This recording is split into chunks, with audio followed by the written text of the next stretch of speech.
안녕하세요. 이승원입니다. 오랜만에 제가 인사를 드리는 것 같아요. 한 달 조금 지난 것 같은데, 제가 오늘 준비하면서 다시 한번 달력을 체크하니까 올해 4분의 1이 벌써 지나고 있더군요. 속절없다라는 표현이 딱 맞죠. 네, 기존에 사실 지식전당 보신 분들은 조금 낯설 것 같은데요. 그동안 좀 여러 가지 변화가 있어서 오늘처럼 당분간은 좀 다른 포맷으로 인사를 드릴까 합니다. 오늘은 제가 조금 관심 있게 읽고 있는 뉴스 중에 하나, 바로 시그널 게이트에 대해서 말씀을 드릴까 하는데요. 이게 굉장히 중요한 사건이고 충격적인 사건이고 또 재밌게 흘러가는 사건이기도 합니다.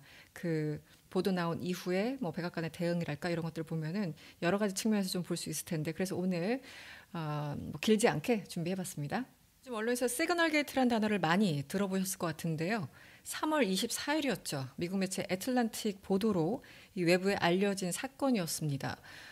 말 그대로 미국 전체를 지금 흔들고 있는 상황인데, 예를 들어 이런 거예요. 민주당의 척 슈머 상원 원내대표가 이런 표현을 썼습니다. 역사상 가장 놀라운 군사 기밀 유출 사건 중 하나다. 네, 이분이 의회에 수십 년 계셨을 텐데 역사상 가장 놀랍다 이런 표현을 쓰셨으니까 얼마나 이게 경악할 만한 사건인지 여러분들 좀 감이 잡히실 것 같습니다. 지금 한 일주일 정도 지나고 있는데 문제가 더 심각해지고 있어요. 특히 CNN 같은 경우는 뭐 하루 종일 보도를 하는 그런 분위기인데, 일단 못 보신 분들을 위해서 잠깐 사건을 설명드리면 3월 13일 친이란 성향의 예멘 후티 반군을 공격할지 그 여부부터 실시간 공격 계획, 뭐 성공 여부까지 공유됐는데, 이 방에 실수로 하필이면 언론인이 초대된 겁니다. 이 마이크 왈츠라는 안보 보좌관이 실수로 더 애틀랜틱의 이 제프리 골드버그 편집장을 초대한 거죠. 그러니까 아마 다른 사람하고 헷갈렸겠죠. 그리고 영문도 모르고 그 방에 참여한 골드버거는 당연히 그냥 지켜보고 있었겠죠. 사실 이런 경우 언론에서는 좀 고민하긴 합니다. 워낙 뭐 민감한 군사 작전인데다가 뒤에 설명드리겠지만 외교에 상당히 문제가 되는 그런 내용들이 적나라하게 적혀 있어서 안보 또 외교 이익을 좀 따져봤을 때 보도가 적절한지 사실 고민하게 되는 것도 사실인데요. 그리고 또 하나가 있죠. 트럼프 행정부가 워낙 이 소송을 좋아하다 보니까 그 문제까지 걱정을 아무래도 했겠죠. 그런데 어쨌든 보도를 했습니다.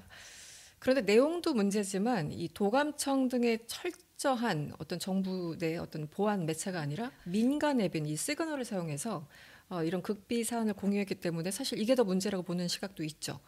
그러다 보니까 당연히 엉뚱한 사람을 초대하는 실수로까지 이어졌겠죠. 애틀란틱 편집장은 정확히 13일에 초대됐고 24일에 관련 보도를 처음 이제 보도한 건데, 결과적으로 한 10일 정도 고민하고 기사를 쓴 겁니다.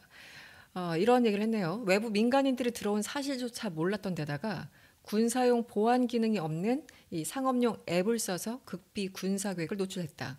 상당히 이제 비판적인 어조로 썼겠죠. 어느 측면에서 보나 대형 사고인 건 확실합니다. 그래서 뭐 워터게이트만큼이나 충격적이어서 그런지 바로 시그널 게이트라는 이름이 지어졌을 정도니까. 그래서 어떻게 이런 일이 발생했을까 궁금한데, 어쨌든 전현직 안보 책임자들은 물론이고요. 이 국무장관을 지낸 트럼프의 앙숙이죠. 힐러리 클린턴 전 국무장관까지 나오면서 말 그대로 지금 쑥대밭이 됐습니다.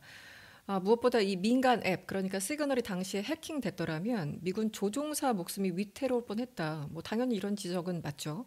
그게 핵심이죠. 현장에 투입된 군인들의 목숨이 정말 그 위험했다. 이런 지적들이 나오기 때문에 이 문제가 커질 수밖에 없는 상황이고, 안보, 뭐 외교, 정보 이 모든 부처에 있는 사람들이 지금 비상에 걸린 것도 사실입니다. 그렇다면 트럼프 행정부는 어떤 반응을 보였을까요? 여러분들 좀 상상해 가시죠? 네. 예상대로 해명 없고요. 사과 별로 없고요. 군사기밀 아니야 이렇게 우기는 지금 황당한 사건이 벌어지고 있습니다. 군사기밀이 그대로 보도됐는데 아니야 이거 군사기밀 아니야. 작전 공유 안 됐어. 뭐 이렇게 얘기를 하고 있는 거죠. 해당 채팅방에는 기밀 정보는 논의된 적이 없다. 오히려 또 보도한 기자를 비난하는 그런 상황이 됐고요. 이 피트 헤그세스 국방부 장관도 채팅방에는 아무도 전쟁 계획을 말하지 않았다. 이렇게 주장을 하고 있어요. 저는 보고 있는데 아무것도 없었다. 이렇게 얘기를 하니까 굉장히 넌센스죠.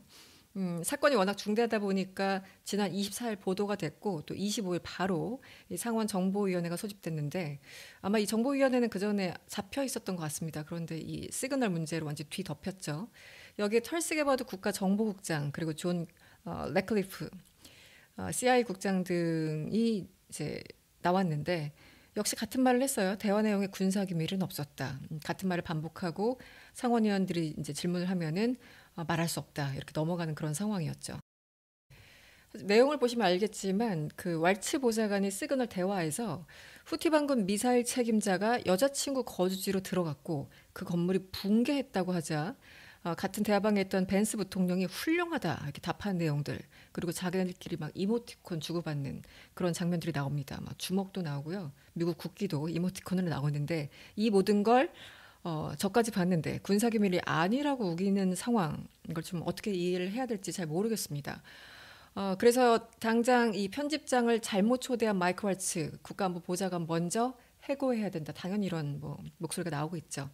일단 행정부는 버티고 있습니다. 벤스 부통령이 지난 28일 날 기자들 만났는데 이 문제를 좀 심각하게 받아들인다라고 얘기를 하면서도 하지만 언론이 대통령에게 누군가를 경질하도록 강제하고 있다고 생각하면 다른 일이 벌어지는 것을 보게 될 것이다. 그러니까 당신들이 지금 기대하는 그런 해고 이런 거 없을 거야 라고 얘기를 한 거죠. 그런데 내부에서는 상당히 부글부글 끓고 있다고는 합니다. 제가 앞서서 외교 문제가 되는 내용이 포함됐다라고 말씀을 드렸는데 일단 군사작전을 실행하기 전에 치밀하게 준비하는 과정이 당연히 필요했겠죠. 그리고 뭐 후티 반군과 지금 일종의 전쟁을 벌이는 게 한두 번도 아니고 그래서 도감청은 기본이고 휴민트가 당연히 필요하죠. 이 사람의 정보에 의한 것들.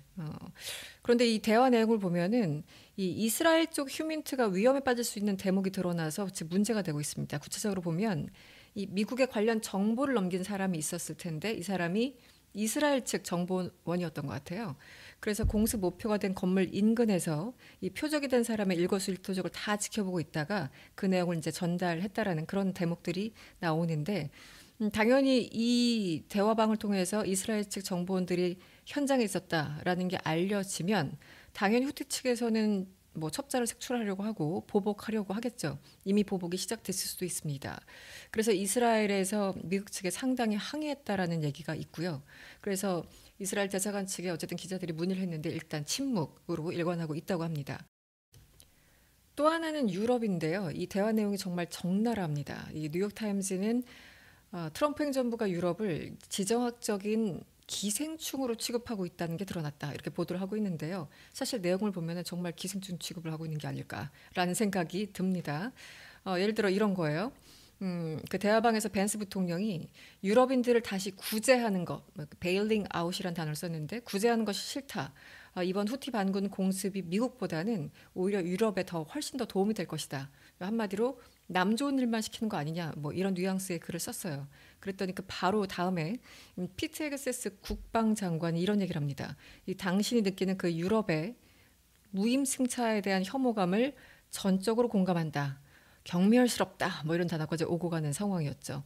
유럽인들은 알고는 있었는데 이 시그널 대화방에 이들이 쓴 어떤 대화나 이 톤앤 매너 이거 보고 다시 한번 느끼고 있을 거예요. 우리 이제 헤어질 때가 됐어. 뭐 이렇게. 네, 침묵을 지키고 있던 클린턴 전 대선 후보자 한마디로 전 국무장관 이번에 아주 작심하고 비판에 나섰습니다. 클린턴 장관이 하드 파워, 소프트 파워 이런 것들이 합쳐질 때만 초강대국이 된다는 걸 누구나 다 알고 있는데 지금 트럼프 행정부 접근 방식은 멍청한 파워다. 덤 뭐 이런 단어 썼네요. 멍청한 파워라고 비판을 하고 있고요. 사실 힐러리는 조금 억울한 면이 있을 겁니다. 왜냐하면 자신이 국무장관 시절 이제 끝내고 집으로 다시 돌아가실 때 당시 기밀 문서를 뭐 이메일로 주고받았다고 해서 일종의 스캔들이 났었고 FBI에 의해서 한 1년 이상 그 당시 조사를 받고 좀 고통스러운 시간이 있었는데 나보고 지금 이메일 사적으로 사용했다고 그렇게 욕하고 막 고소했던 사람들이 지금 이 군사작전을 시그널이라는 민간 앱에서 사용하고 있느냐 이런 얘기를 사실 하고 싶었던 거겠죠. 그래서 굉장히 강력하게 지금 비판하고 있는 그런 상황이죠. 시간이 지나면서 한 발 더 나가고 있어요. 원래 좀 고민을 하다가 일부만 공개했던 그 애틀란틱 그 편집장 이틀 뒤에 그러니까 26일에는 완전히 전문을 공개해 버렸습니다. 왜냐하면 트럼프가 이 애틀란틱 편집장 이 제프리 골드버그를 향해서 미국의 해로운 사람이다. 애틀란틱은 곧 망할 잡지다. 그리고 마이크 왈츠 그 보좌관 잘못 초대한 그 사람은 자기가 초대해놓고 제프리 골드버그 편집장은 루저야. 뭐 이렇게 인신 공격까지 하고 있는 상황이어서 한마디로 열받았다는 거겠죠. 그리고 단순히 뭐 인신공격뿐만 아니라 사실 이거 해킹한 거 아니야 뭐 이런 식으로 뉘앙스를 풍기고 있으니까 아마 그 애틀란틱 입장에서 참을 수가 없었겠죠.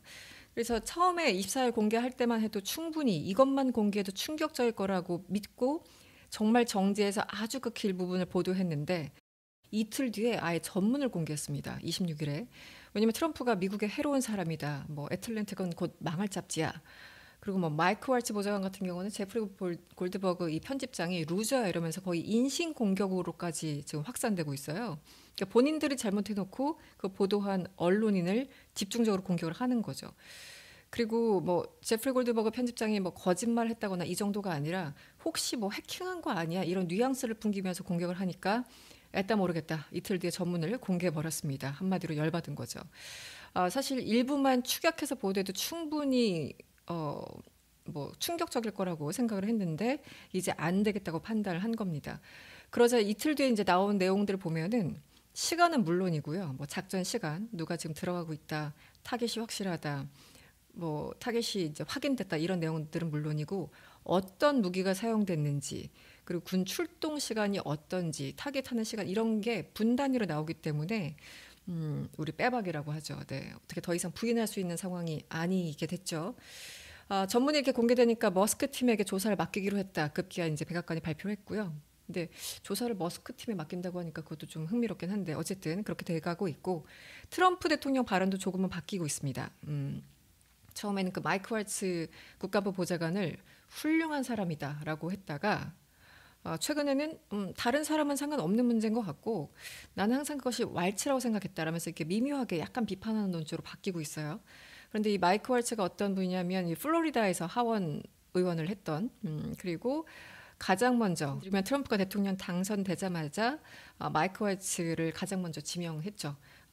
초기에 지명한 사람 중에 앞순위에 있어요. 그만큼 이 마이크 왈츠를 굉장히 아낀다는 뜻일 텐데 혹은 신뢰한다는 뜻일 텐데 지금은 좀 버티기가 힘들다고 생각했는지 좀 약간 뉘앙스가 바뀌고 있습니다. 일부 보도에 따르면 이 트럼프 대통령이 마이크 왈츠한테 아니 왜 골드버거 편집장 전화번호 그 자체를 갖고 있었느냐 이렇게 화를 냈다는 보도도 있고요.